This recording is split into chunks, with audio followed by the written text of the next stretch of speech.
Guys, welcome to Nathan Khider Ginger podcast. On the couch today, I've got Rob Hobson, the UK's leading nutritionist and author of The Art of Sleeping. Rob, thank you absolute very much. Pleasure. Yes. It's lovely to see you. Yeah. Talk to me, how did you get into, I mean, we all know you as one of the best nutritionists in the UK, Yeah. but how did you get into writing The Art of Sleeping? So I was always interested in sleep, and obviously, but never got any sleep. So for me, it was about just exploring the reasons why we choose to do nothing about not sleeping. Yeah, so I struggled with insomnia for years, and like other people, I just did nothing about it. And the more I was researching, the more I was talking to people, I thought, God, people always tell you how tired they are, but they still do not take action to do nothing about it, to sort of cure it. So so if someone is now suffering with insomnia, that part that you said, action. So everyone says, I'm tired, I feel a bit down, I haven't had much sleep today. Yeah. How can they take action? What are the first steps? Well, the first thing is you need to find the motivation to do something about it. Okay. It's like food, right? People, you have to make a behaviour change, you have to want to do something about it. So in the book, I describe these sort of basic pillars of sleep, which are your sort of behaviour, your environment and your diet. And it's all about tackling those three things to try and get your sleep back on track, develop a sleep ritual if you like. But you know, one of the first things you can possibly do is actually just set the time that you go to bed and wake up. The regular sleep and wake times are the very best thing you can do. And that's really hard now because we're all sat up all night, you know, just one more thing on Netflix. Do you know what I mean? It's that box set is so addictive. Or we've all got our laptops open or our phone, and we can talk a bit later why that isn't good for sleep. But yeah, we're all just... So you talk about maybe setting a certain time. Okay, so then you set a certain time, and we all know that we try to sort of stick to routine. So we're creatures of routine, we like routine. Yeah. So is there a certain time that we should be going to bed? It depends. Go backwards from what time you want to wake up.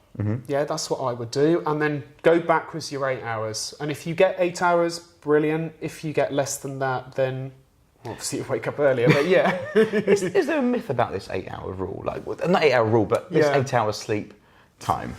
A lot of the science says that you need 8 hours. So I would say you would thrive best on 8 hours sleep. And again, we can talk more about this later, but a lot of health issues are related to not getting that 8 hours sleep. A lot of the research is based around less than 8 hours. Margaret Thatcher reckons she needed 4 and functioned perfectly well, but I don't think you function well on that little sleep. I think you think you're functioning well, but what you're doing is you're making up coping mechanisms all the time to deal with not sleeping. Yeah, okay, fine. Yeah. So going back to why you decided to write this book, give us some experience of how you used to not sleep well, or why you think you didn't used to sleep well. I think I just got into a routine from a young age, I think, because I always worked in bars and restaurants. And when I was at uni, I worked at bars and restaurants all the way through. It's really unsociable hours. Then you put a bit of partying on top of that on the weekend. You know, you just never sleep at a set time. And then when you have a night off, you can't go to sleep at 8, 9 o'clock because you're wide awake. Do you know what I mean? And that went through for like 10, 12 years I was doing that. And I think it just sort of put me in a routine of always waking up through the night. And some nights, I'd go months with just like 4 hours sleep. And it's an absolute killer, especially if you've got stuff to do. Do you genuinely believe, I mean, I know a lot of people that would say, all I need is 4 hours. Yeah, I don't believe that. Genuinely, like, do you think it's a personal thing, or do you think there's a lot of people out there? I mean, I don't know, and I don't know how many people could not function on 4 or 5 hours sleep. I just don't, but from what I know from the research, I don't think you're doing yourself any favours just sleeping 4 hours a night. Yeah. I think it's not a good habit to get into, and I can't believe that those people are napping across the day, which is fine. Short naps are a good way to sort of energise yourself. But I can't believe they're not doing, like I said earlier, coping mechanisms to deal with that, dosing up on coffee, you know, energy drinks, naps. Yeah. Yeah. Just going back to the book, so I want to talk more about the book. What can people expect to find in the book? Because this is going to be released around the same time the book is released. Okay. So what could people expect to find? So what I wanted to do was, there's loads of stuff out there on sleep, right? And a lot of it's really hefty. So I wanted to explain the basics of sleep, put forward my idea, my method about developing a sleep ritual, and then incorporate other interesting things like sleep tonics and ways to relax and that kind of stuff, breathing. But I wanted to put it all in a really easy, digestible format in this small book, so that you could read the book in an hour and a half if you really wanted to. But it's all simple and it's all there. It's everything that you need to know, and it's not too sciencey. Not too sciencey. So it comes from like real life experiences and something. It does. It does. It comes from real life experience, and it comes from reading the research, and it comes from talking to other people. So so have you then now found your own sleep hygiene, as it were, like routine? I have, and it doesn't always go to plan because we're all really busy. I travel a lot with work, so sometimes it all goes a little bit off plan. But generally, I try and stick to the same thing. You're going to ask me what it is now, aren't you? No, I'm not. So I think people. I've read it, so I read the book, and the book is amazing. Yeah. And I highly recommend everyone reading this book. So I know this is early on in the interview, but I really highly recommend people reading this book. It is brilliant. No, it is really good. And it's not. I've always believed myself that I need sort of 7 or 8 hours sleep. Yeah. But I've never napped during the day. Okay. I meet a lot of people and a lot of successful business entrepreneurs and business owners that go, no, I'll go to sleep at 11. I'll wake up at 3. Yeah. I'll go to the gym. I'll do my morning routine. I'll get into the office and I'll smash it out. And they genuinely believe that they can.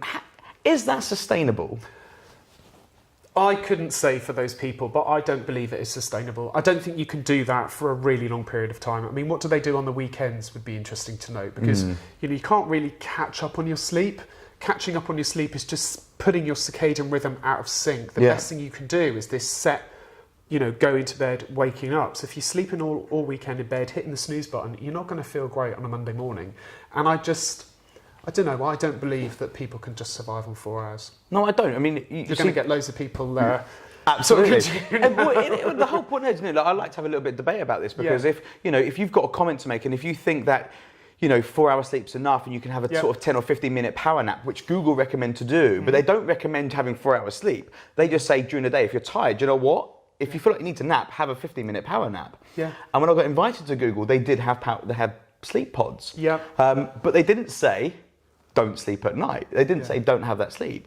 So if you think that you can survive on just 4 hours sleep, make a comment below, because I want to know if that's possible or not. And also, I want to know how old you are. Yeah, that's interesting. I know as people tend to get older, sort of 50s, 60s, I ask them how many hours sleep, and they say, I can't sleep for more than 5 hours. Yeah. Or 6 hours. Yeah. But the younger generation, they can sleep forever. But it doesn't mean you don't need that sleep still. That's the thing. So there's a bit of a myth that older people need less sleep. They still need the same amount of sleep. It's just that they struggle to sleep for long periods of time. Yeah. So again, it might be worth incorporating a nap in there, because your body needs to repair itself when you're asleep. There's a lot of stuff going on whilst you're sleeping. That the body's doing to regenerate and to process all the memories and thoughts from the day in your brain, which is done through your REM sleep.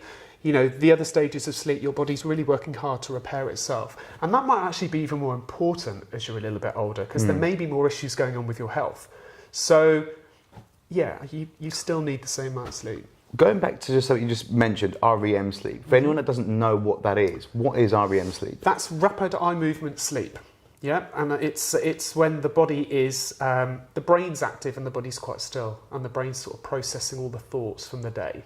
It's actually the stage when you dream, because the brain's very active, so it's the dreaming stage. So is that when the eyes are almost flicking? Like, a bit weird to look at, right? Yeah, sure. If someone's watching thinking, look, I want to learn about REM or want to learn more about sleeping, is there maybe a device that you could maybe wear to track your sleeping if you're getting the right amount of good sleep? Yeah, I mean, there's all these devices. You've got Fitbits. There's a new one called Whoop. They all monitor your sleep. I don't wear one purely because it makes me quite anxious. And this is a downside of this sort of technology. If you don't sleep very well, and you're just reinforcing the fact by constantly looking at this monitor, it's really not going to do you any favours. And also, you need to understand what it means. So a lot of people look at the sections and they go, I had hardly any deep sleep, so that's a really bad thing. You need to understand deep sleep. You don't have a lot of deep sleep. You may be in the first few 90-minute stages, you have a deep sleep, but it actually disappears through the night because your body doesn't want to be in deep sleep for a long time because you're very vulnerable. Your body shuts down. Yeah. So naturally, it wants to get you through it and get you out of it as quickly as possible. So But people don't really understand what they're reading a lot of the time. And I don't know how accurate it is. This is it. How accurate can it be? Yeah. I mean, it's just something that's taken your heartbeat. Your heart rate. Yeah, the heart rate. I don't. My wife always says to me, Nathan, I've only had like 1 hour of deep sleep. I was like, no, you're fine. That's all you need. Well, probably a bit more, but you don't need a lot. You don't need a lot. And also, what are you going to do with it? So it's all right monitoring it and looking at it, but if you're not going to do anything about it, then what's the point? You're a nutritionist, right? Yes. And a really good one. How important is your diet to your sleep? Yes. So the link is, it's not massively strong, but there is a link between diet and sleep. And it's two things really. It's about when you choose to eat and about what you choose to eat. So very simply, the when you choose to eat, if you eat foods that maybe give you heartburn, there are other foods that can trigger certain hormones in the body, but that particular one could keep you awake. So you might need to think about eating a bit earlier. Yeah. And then the what you eat, things like alcohol, is going to keep you awake at night. Cool. Sugar, eating eating loads of sugar in the day can affect your sleep at night as well. But then there's positive foods. I don't know if you've heard about tryptophan before. No. So tryptophan is an amino acid, and it goes into the brain to make melatonin, which is our sleep hormone. Yep. And that's in foods, protein foods. It's an amino acid, which is a protein. And then if you team that with a carbohydrate food, it makes that amino acid more available to enter the brain and make melatonin. So that might work. So, having a nice carbohydrate meal in the evening could work. Actually, there's an old wives' tale, milk and honey before you go to bed helps you to sleep, right? Okay. But that could be quite true. Milk has got tryptophan and honey's a carbohydrate. So it could actually be the trick that it helps you to get to sleep. Great little tip there. So that's, I think diet is linked in a way. And of course you've got supplements as well, herbs and tinctures and all sorts of stuff. So I read in the book that, I read from your personal statement. What do you take? What sort of So if remedies? I can't sleep, because my sleep is actually okay now, to be honest. Now I've developed this sleep ritual. It's actually much better. But the one I do take is valerian.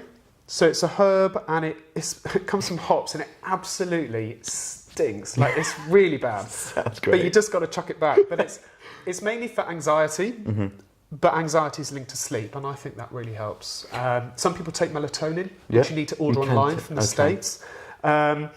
It's 5 milligrams, and that helps some people. It's not proven that it's definitely going to help you to sleep, but in some cases it might work. With all this stuff, there's no guarantee, but why not try it? Because if you're struggling to sleep, and just give it a go and see if it works. Why not? I think that's the whole point, isn't it? And that's the whole point of the first word you said was action. To actually doing something about it. So we all talk about, we can't do this, we can't do that. Well, what are you doing about it? Yeah. So you've got to take action first. And the action is starting by a little step at a time. It's what I do with nutrition. It's always the way. It's taking little small steps to get to a bigger goal. It just creates a bigger goal because it's all about behaviour change. Yeah. So what we're trying to do all the time is change these little ways that we behave. And that's what I'm trying to do with the book. Do you think a lot of people can't... I don't know if there's a study on this. People that are employed to self-employed. If there's a study on people that are self-employed that run their own business, tend to think a lot more. I didn't mean tend to think a lot more. Tend to think of the business a lot more, like 24/7. Or someone that's employed that does their 9 to 5, that goes home, doesn't think about it, goes to sleep, lovely, wakes up, does their job. Where someone that's self-employed, has their own business, will be like, work. Do you think that could play a part in... I don't think you switch off when you're self-employed. I think people have really busy jobs where they are employed, and it's really stressful, and there are periods of time where you've maybe got a big project on or something's happening. But I think more so when you work for yourself, it's just really hard to switch off because your brain's always, where's the work coming from? What have I got to do? And you've always got lots of different clients on the go and trying to juggle stuff, which is quite stressful. Yeah. So I think, and there's obviously the tax return, which is very stressful every year. Yeah, of course. That keeps me awake. January's coming. Exactly. I think it's a case by case, isn't it? Yeah, some people just freelance and we breeze through and it's easy, but I'm definitely not one of those people. But I think it is finding a pattern and finding your way. Like, for instance, I always used, so my most creative time used to be my sort of 5-10 minutes. I got into bed, I start thinking, and I always learned that was my most creative. So I just started writing things down. I used to have my mobile phone in bed with me, and now I don't. If I think of something, I've got pen and paper, I just write it down, and then I can sleep. Yeah, definitely. And that's something I would always recommend, because just have a pad of paper next to your bed, because even if you wake up through the night, I think sometimes some of the best ideas come, don't you? 100%. And actually, because I've lay in bed before now for hours, and it's amazing how long you can lie in bed with the same thing on a loop. Yes. And it gets more intense and more intense and more stressful the more you think about it. But it's the same thought. And I just thought, what am I doing? Why don't I just get up and just write it down? You know, find a quiet space, keep the lights down low, a warm drink, and then just get everything down on paper until you're ready to go back to bed. Why is blue light so important? Like, why is it so important not to have it on at night, basically? So blue light, all lights have an effect on your levels of melatonin. So how the body produces, because your melatonin is controlled by your body clock, and that's controlled by light. Okay. So blue light is the worst, and that comes from electronic equipment, so TVs, laptops, phones, and that really inhibits the production of melatonin. So your peak melatonin is 9 till 11 o'clock at night, and it makes you feel sleepy. You know, you want to get dark, you want to get cozy, and this kicks in, sort of makes you feel quite sleepy. But if the thing you do then is whack open your laptop or you're on your phone, it's not really going to do you any favours. And again, some people aren't affected by it. No. Some people just sleep perfectly, and they're on their phones all night long and their laptops, and they're fine. If you struggle to sleep, then don't make things worse for yourself. Just try and explore all these different things that you're doing. In fact, in the book, I have a sleep diary. Mm-hmm. And I saw that. Yeah, and I hate filling in diaries, and being a nutritionist, I've got people to fill in endless food diaries, and it's a real pain in the ass. But it really does help to give you a good understanding of your sleep landscape, and really what you're doing and where to start and what to do. Another good action someone can take is what you mentioned about the blue light. Is this doctor here mentioned it, and she said to my wife and I, turn your blue light off of your phone from 9 o'clock. Yeah. So from 9 o'clock, all you've got to do, one action you can take straight away is turn the blue light off in your mobile phone. Yeah, they've got night modes. Why not? That's the first action that someone can take as well. I'm really brave now. I actually turn my phone off. Ooh, how's that one for you guys? Oh, that feels like, even thinking about it turns uncomfortable. It's uncomfortable. I don't turn it on again until I'm ready in the morning. Because I just think, what am I actually looking at that time of night? I'm checking emails, and nobody cares if I respond or not.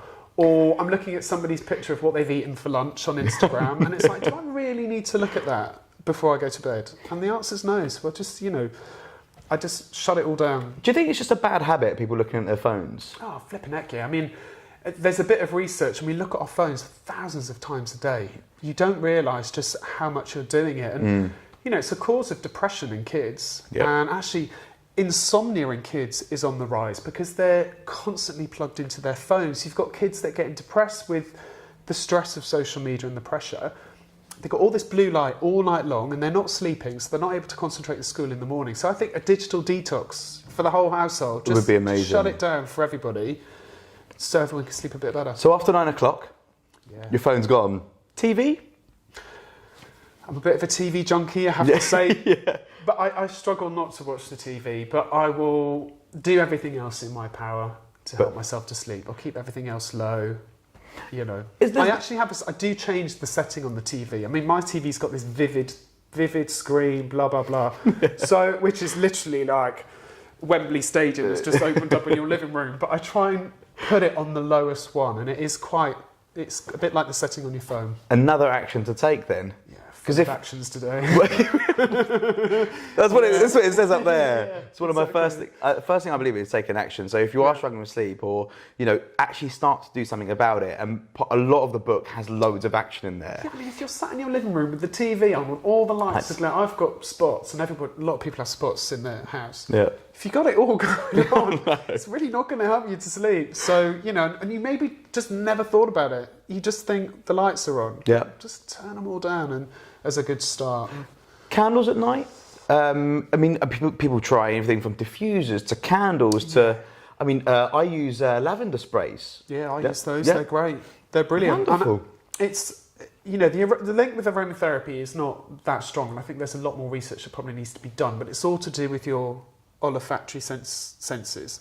And how those impact on your parasympathetic nervous system, which helps you to relax. Don't know how I got that out. Very good.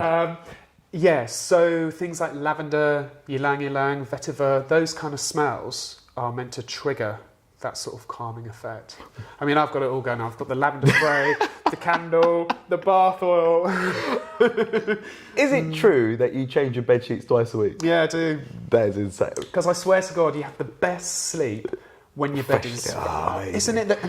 Everything's all plumped up, and you get into bed, and you know you're going to sleep really well. And actually, I think it was another author, Nick Littlehales, who wrote a great book on sleep. And he's a sleep coach for a lot of the Olympic teams. It was either an Olympic team or a football team. And he gave them fresh bedding every night. Wow. You know, I mean, you can do that when you've of course. got the people to do it. But I think it was, you just have the best night's sleep. It's one thing my wife says. She said, Nathan, if we ever have enough money, that's what every day I want fresh linen. Yeah, and somebody to do it for you. Great shout. Of course, Obviously. Great shout. The linen lady. Do baths work? Yeah, definitely. You think baths are a good thing? People always say, like, a good bath before bed helps them to relax. It helps you to relax. It helps you to sort of de-stress. I'm always in the bath with a book. Your body temperature goes up, which could inhibit your sleep. But the idea is, as it drops, it's going to start to make you feel tired. Yep. So don't go too close to bed having a bath, but just an hour before. Do you think there's any facts behind having I know that you enjoy a cold bed, not from experience, just from what I've read. I believe it's always nice to get into a cold bed because then you can make yourself comfortable by sort of snuggling up to the covers, right? I sleep with the window wide open all year round. Wow. Yeah, because I love it. Cold. You like to snuggle up, right? Snuggle up. But is there any? Do you think there's any facts, or do you think there's any science behind getting into a really hot bed or getting into a cold bed? Totally. So there's a sort of ambient temperature that's really good for sleep. Don't ask me what it is. It's not hot and it's not cold. There is an optimal temperature that will help you to sleep because your circadian rhythm is triggered by environment and light, and one of those environmental factors is temperature. So, yeah, there definitely is. And, your bedding needs to want breathable bedding, all that kind of stuff. So it helps. And my partner and I have separate duvets. So I have the windows open and we can both snuggle into our own duvet because it's just, that tug of war overnight with the duvet. And I was like, I can't do this. That's another tip that I think helps. I love it. So, okay, with this book, where are you hoping it to lead to? I don't know really. What I wanted to do. So some people have called me a sleep expert in the press. I wouldn't say I was a sleep expert. I think of myself more of a sleep ambassador. Yeah. So I know what it feels like not to sleep. I have written this book to put everything, all the facts into one place, and I understand the science, and I get the method I've given people is, I think, easy to follow. So I would like just people to take it on board, and I'd love to see and hear how people get on with trying to fix their sleep, really. And it's not that easy. I'm saying I'll just follow this method, whatever. There are some people that do have a lot of real problems with sleep. Yeah. They might have to look for alternative things. It might mean taking drugs, which aren't very nice, sleeping pills. Or finding therapy, counselling. I think what's nice about the book is it actually says, look, where everything else seems very scientific that I've read, or it just seems to be like, this is what it is. But what you've given is try these methods. Yeah. It's worked for me. Yeah. And you obviously suffered with insomnia, which is insomnia something where you cannot sleep? So my lovely trick was going to bed at 9 and waking up feeling refreshed at sort of 12:30, 1, and then that's it then. You're just awake until whenever, until you have to do your job, and then you nap in the day. And then it all starts over again. Oh my God, that's. I mean, and it's horrible when you're sat there and I say don't get up and do anything, but actually it's so boring because you've got hours and hours of just sitting there I've written everything. I'm now just going to sit and watch something on the TV because you're just never going to sleep. I mean that's really depressing. It's so depressing not to be able to sleep. Yeah. I know what it's like. I mean I I have great sleep. Yeah. And because I have a routine. I get into bed just All before. right. Well, it's true. But like you said, finding that routine. Yes, and, totally. if you're asking, if you want to ask the Joe Public, and like the Joe Public, I'm a Joe Public, and I have a routine. I get into bed sometime between 11 and 12. I fall asleep around about 12 o'clock. I wake up at 7:45. Like, nice. I have that. That's my routine. And you've got the routine when like if you set your alarm, you know when it's all kicking in, and then you get up exactly when your alarm. You wake up exactly the same time every day, and that's your circadian rhythm sort of you're just all in sync with the way your body's meant to work. Going back to sleeping aids. Yeah. So many people go to their doctor, the local GP, and I've heard this so many times, and they go, can't sleep. Yeah. There you go. Here's a prescription. Go get some sleeping pills. Yeah. How is that doing us any favours? I think doctors are very careful about prescribing sleeping pills because they can be quite addictive. Mm-hmm. So you'll never get mounds of them. You'll get a course to help you out. I've tried them and I don't like them. They make you feel, it's really hard to wake up. You feel a bit groggy. I mean, they're great with a glass of wine to send you off to sleep, believe me. But it's really hard to shake it off the next day. And I just, and if you become over reliant on them, you're not really fixing the issue at hand. I mean, there's other things you can, over-the-counter preparations that you can buy. And mostly they're based around, I said valerian earlier. Yeah. So they're based around valerian. Some might contain antihistamines that make you drowsy. Okay. Again, it's an option. You said alcohol. Now, this is something that people actually don't think can keep you awake, because I actually think it takes you to sleep. The double-edged sword. Yeah, absolutely. Totally. How does alcohol affect our sleep? So it affects your REM sleep to start with, which will which will affect your overall sleep quality, which can make you feel tired. But just the basic mechanics of alcohol, so it dehydrates you, so you're more likely to wake up in the evening throughout the night to use the bathroom. And it makes you groggy, it makes you sleepy, but I just don't think it's not good. The best option. No, okay. No. I mean, and the thing is, if you do, I can't say don't drink, because I like a glass of wine in the evening, but it's just timing it. So have your wine with your meal a bit earlier in the evening. 7:30. Yeah, whatever, whenever it is. But just don't have it late at night, and just don't drink too much, because it will keep you awake. Yeah, okay, fine. Yeah. So no sugars.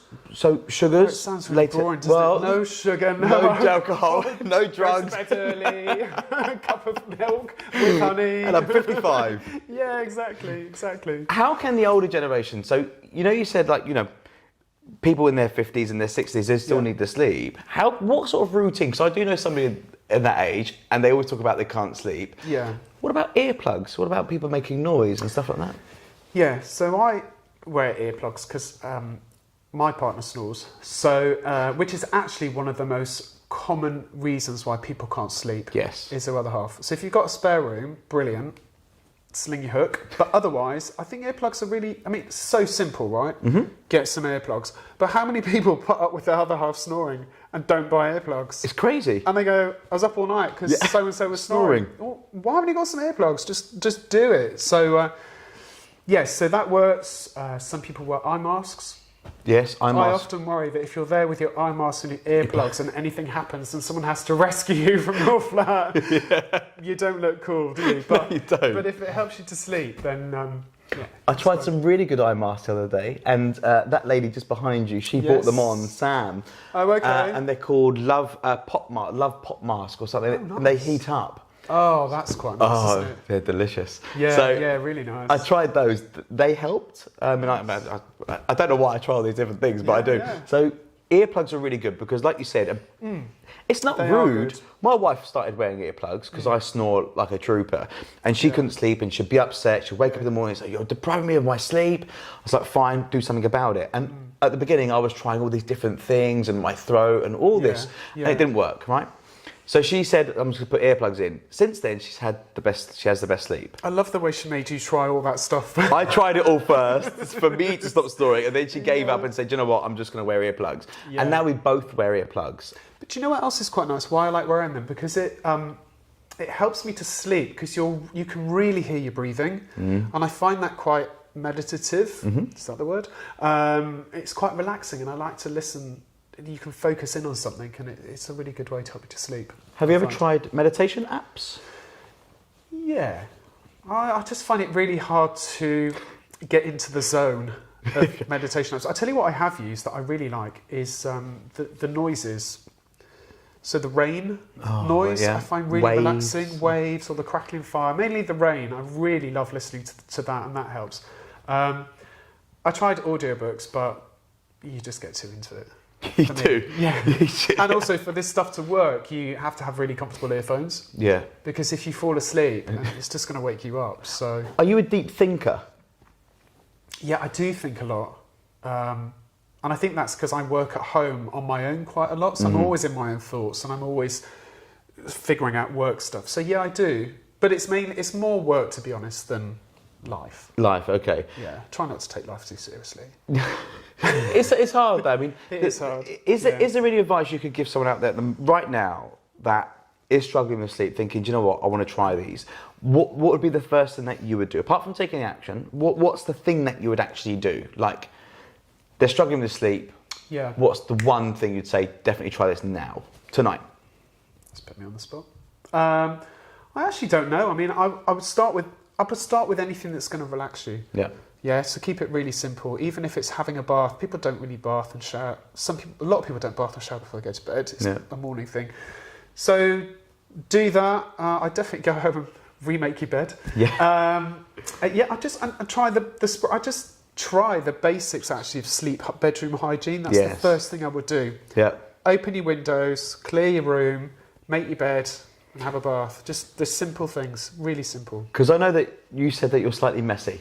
So, I'm but really your bedroom, messy. but your bedroom is tidy. It's an oasis of calm.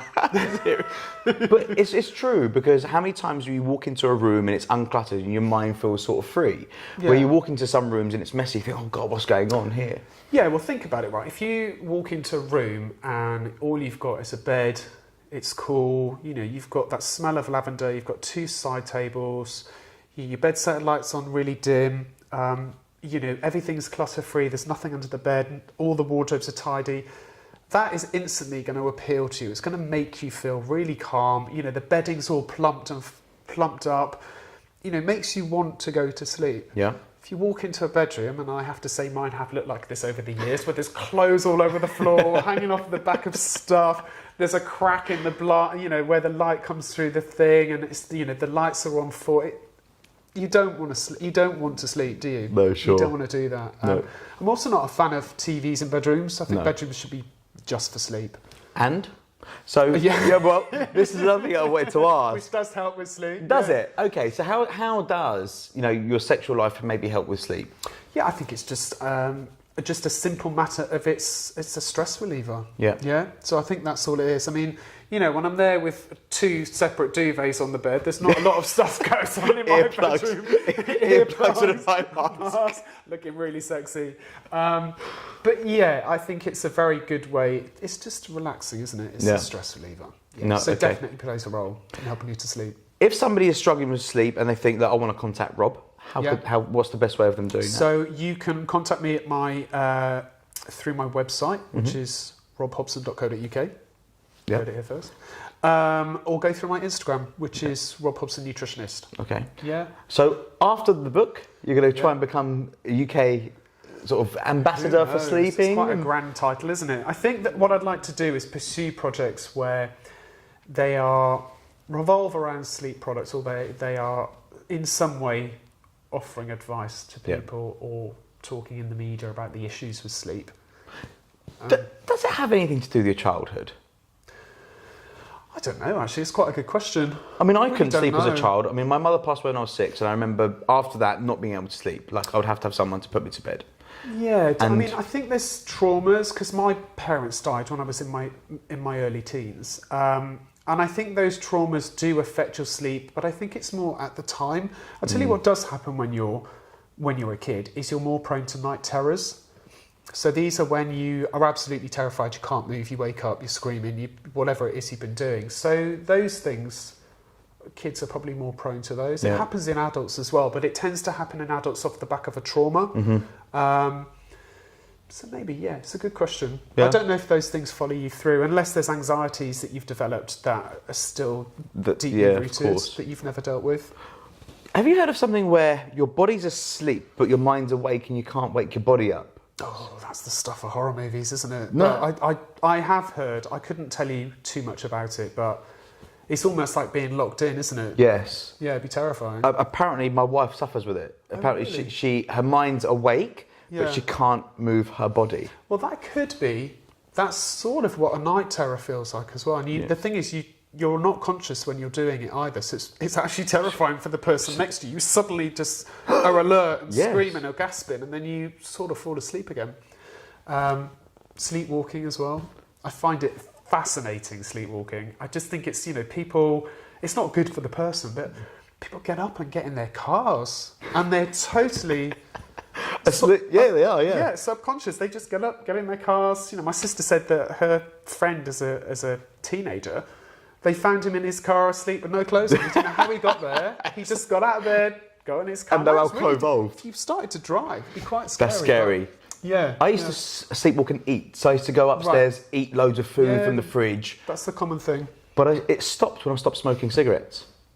Interesting. Yep. So I noticed that when I stopped smoking cigarettes, that's all gone out the window. And also I've noticed that I exercise a lot less in the evenings now. Yeah. And my sleep, I get a lot of energy and endorphins from playing football, and I actually sleep a lot better when I don't play football myself. I don't know why. Well, this is a lot to do with your body temperature as well. Yes. I said earlier, so if you're exercising too close to bed, you're raising your body temperature. And if you're going to train really hard and just get straight into bed, it's probably not going to help you sleep. You want to give it an hour, or you want to have a shower after you've trained, and that's going to get your body temperature up. So you want to leave it a bit of time just to cool down. And of course, if you're quite, all charged and pumped up from your training session, it's going to have an impact. Okay. As much as this is about the book, and I love the book, business-wise, right? If there were 3 words of wisdom you could give to any young entrepreneurs out there, what would they be? Patience. Ooh, I've not had that one before. Tenacity. Oh, fire! You need a lot of that. Yeah. Maybe a bit of resilience as well, because you get knocked back all the time, and you've got to realise, especially the kids, because they, this is a really horrible thing to say, but a lot of kids feel quite entitled. And I think that you need to learn about what it feels like to be said no to or get knocked back, and how to pick yourself back up and just keep going. Yeah. I think that's really important. No, it's nice. I like that. Yeah. And if they were going to start their own business, so if they were, you obviously follow your passion, right? Yeah. And you do what you love doing. Actually, that's a very good point. Sorry to interrupt, but I honestly believe that you'll only do well at stuff that you're passionate about, and even if you don't achieve the wild monetary goals, I just think that you'll always succeed and feel really good and do well if it's something you're really passionate about. You can't fake it. No, you can't. You really can't. And then the money's irrelevant. It's that way, it's all irrelevant. You're just going to be unhappy doing something you don't really want to do. So, find your passion. Something that you love. And if you can't find your passion, maybe just try a lot of it and just see what you like. Skirt around until you figure out exactly where it is, because even when you're at school, no one tells you about all the amazing things that you could actually do that exist out there. Go into banking, go into whatever else it is you can do. But I fell into my job, and I fell into the very fact of as being a freelancer, and I fell into writing books. It all kind of just happened because I was working in my arena, and I really love what I do. How did you get round to start write your first book? How did that come about? So I actually co-wrote it with a friend of mine, Lily, who runs the Detox Kitchen, and she just set the business up. Somebody approached Lily, who was my agent as well, and we decided to write that book together because we wanted a book that was not just about food, but was about all the nutrition side behind it and how food can heal. So it took ages to write because we were trying to tally up the health conditions with the food and the recipes and link it all together with these menu plans. So it was quite complicated to do. We made it quite simple. Yeah. And it was lovely because it was Bloomsbury produced it, and it's a really beautiful looking book. So I'm quite proud of that book. It looks really nice. Yeah, it does. So it's quite an achievement. I was really chuffed when that book came out. Yeah. Because you also write columns as well, don't you? Yeah, I've got lots of columns. So I've had columns in Women's Health and other publications. I'm currently in Healthy Diet magazine. So I've got a monthly I do a menu plan around a health condition in there. I write loads across the media. I've pretty much written for most publications, whether it's from the Daily Mail to Women's Own. I mean, it's all part of my job. If somebody wanted to get in contact with you about maybe they're into sports, maybe they're an athlete, whatever it might be, or maybe they're just a businessman or businesswoman that goes, I want my nutrition sorted, could they approach you for that? Of course. I mean, I'm always taking on new clients. I work with quite a lot of new startups. I've got quite a few protein companies, protein powders at the moment. They're still coming thick and fast, protein powders. But yeah, I like that side of things because it's not just about the nutrition, but one of my expertise is figuring out how to translate all of this into the media and a bit of PR, a bit of marketing of the product to sort of get it out there, really, and help you to market it that way. So are you going to come back and do one on nutrition? Yeah, of course. So if there's plenty of demand, it's quite a big topic. So I think so because pick your topic. Because we didn't because of the launch of the book. We wanted to keep this one quite secret, so we didn't tell everyone that you were coming in today. So for the next one, I want people to start asking Rob questions about nutrition and everything else. It's the best way to do it. I think if people have got questions, it's really good, and we can chat around those questions. I think it's a great way to do it. So we'll do it. So the part 2 coming in the next month, 2 months or so. I'm totally fine, cool we'll get it ready for the new year. But if there's anything that you want to get in contact with Rob or ask Rob any questions, by all means, go to his website, go to social media, drop the questions down here or on YouTube or on the podcast, and we'll get in touch. Rob, it's been an absolute pleasure. Always a pleasure. Thank you so much, and hope you guys have loved listening, loved watching. Thank you for sharing, thank you for subscribing, and see you all soon.